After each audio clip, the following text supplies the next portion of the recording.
Our next presenter is Andrew Haile. Andrew is a third-year law student at BC's School of Law, and he was a Peace Corps volunteer in Guinea in West Africa. He spent several years providing legal services to refugees and asylum seekers. He hopes to become a public defender after law school to protect the rights of the accused. And he would like you to know that he loves biking and is an amateur potter.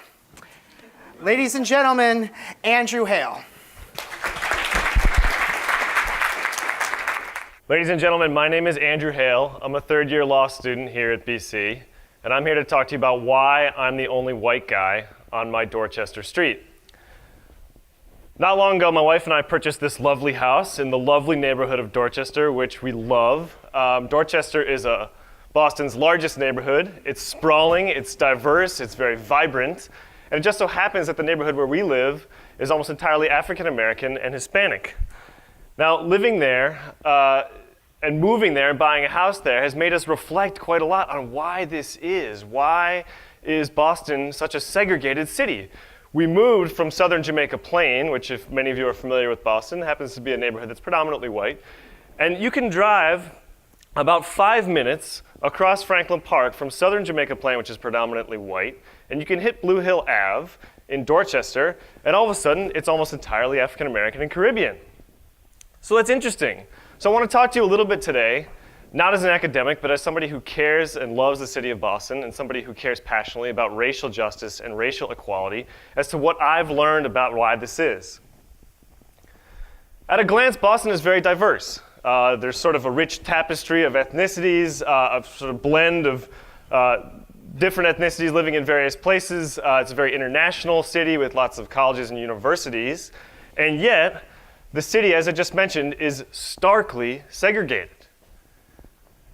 90% of African Americans in Boston live in one of three neighborhoods. That's Roxbury, Dorchester, and Mattapan. And again, the segregation is very striking. You can just go a couple blocks over the south end, for example, over to Dudley Square, and all of a sudden the neighborhood demographics have changed dramatically. And so why is this? It's a fascinating question. And it's a very complicated question, but I want to focus, I have only very little time, I want to focus on just one era in the city of Boston's history, that is the late 1960s, when these neighborhood demographics shifted dramatically. And there's a reason for that. First of all, Boston was subject, like many cities in the US, to national trends which were happening at the time. First one was the Great Migration. Many of you are familiar, so between 1915 and 1970, 6 million African Americans left the South. They were fleeing racial terrorism, they were fleeing the fear of being lynched and being bombed and being harassed, they were fleeing discrimination, and they were arriving in cities like New York and Chicago and Detroit and Boston. So you had a large influx of African Americans coming up from the South. You also had the Civil Rights Movement. I love this photo. This is Dr. King marching, not in Selma, not in Birmingham, but on Charles Street here in Boston to the Boston Common, from Roxbury to the Boston Common. This is 1965, where he gave a speech on the Boston Common highlighting some of the civil rights issues that were right here in the North and right here in our city of Boston. And so at this time, the civil rights movement is happening, and there's a lot of changes happening nationwide. African Americans are experiencing some greater freedom of mobility. And so you have these national trends which were happening nationwide, but also happening here in Boston. On top of that, you have things that are unique to Boston. The cities of Roxbury, Dorchester, or the neighborhoods of Roxbury, Dorchester, and Mattapan happen to be predominantly Jewish. In the 1950s, these neighborhoods had the largest community of Jews in New England. 70,000 Jews lived in Roxbury, Dorchester, and Mattapan, and you can see some of these symbols.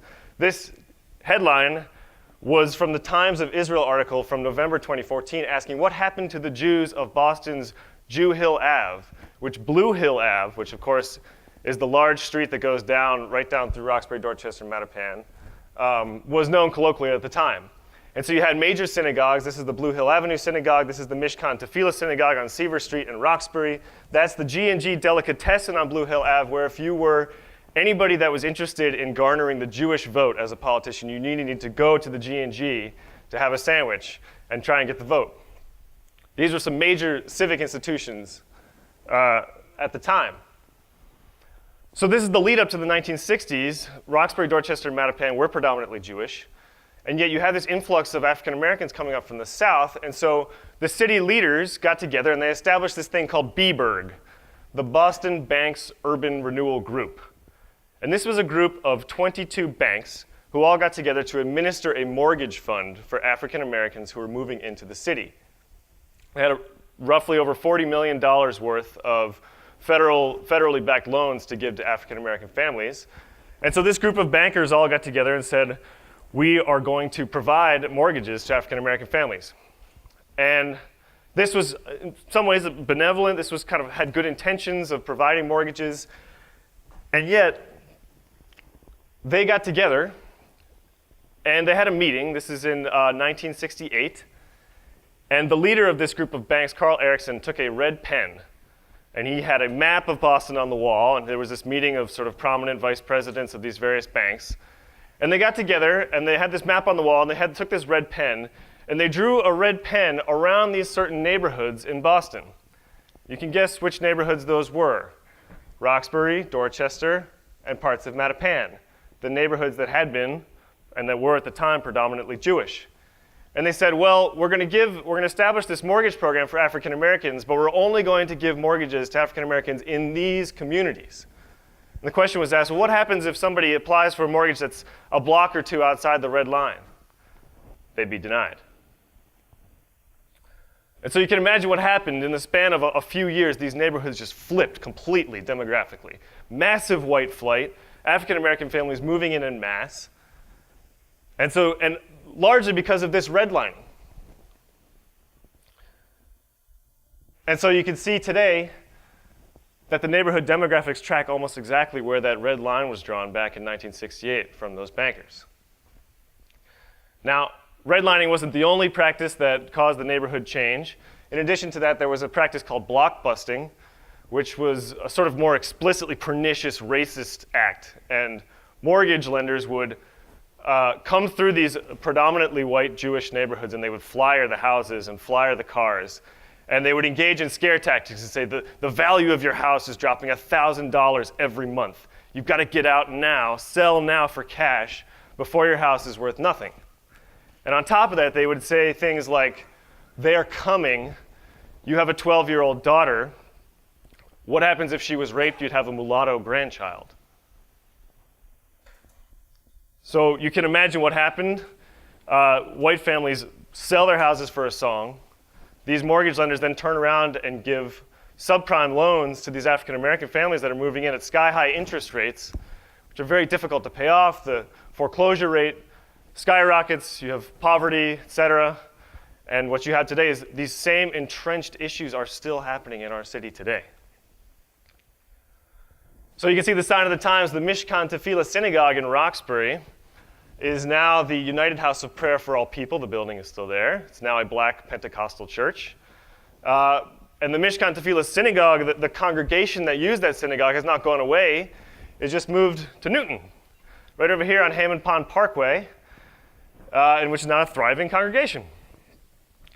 The Blue Hill Avenue Synagogue, again, which used to be this sort of hotbed of Jewish civic activity and Jewish worship, is now the First Haitian Baptist Church. Why does this matter, ladies and gentlemen? The takeaway is that policies matter. 1968, those bankers got together and drew a line on a map, and somehow that matters today. That matters because these neighborhoods are still predominantly tracking the same demographics that all moved in 1968. These policies are why the white Jewish family that owned our house in the 1960s felt like they had to sell their house. Why the African American family that owned our house was so limited geographically to where they could come in and live. And these policies are why I'm the only white guy on my Dorchester street today. So the question I have for all of us is, what policies are being debated today that may have the same dramatic influence on our future? And what are we doing to impact them? Thank you.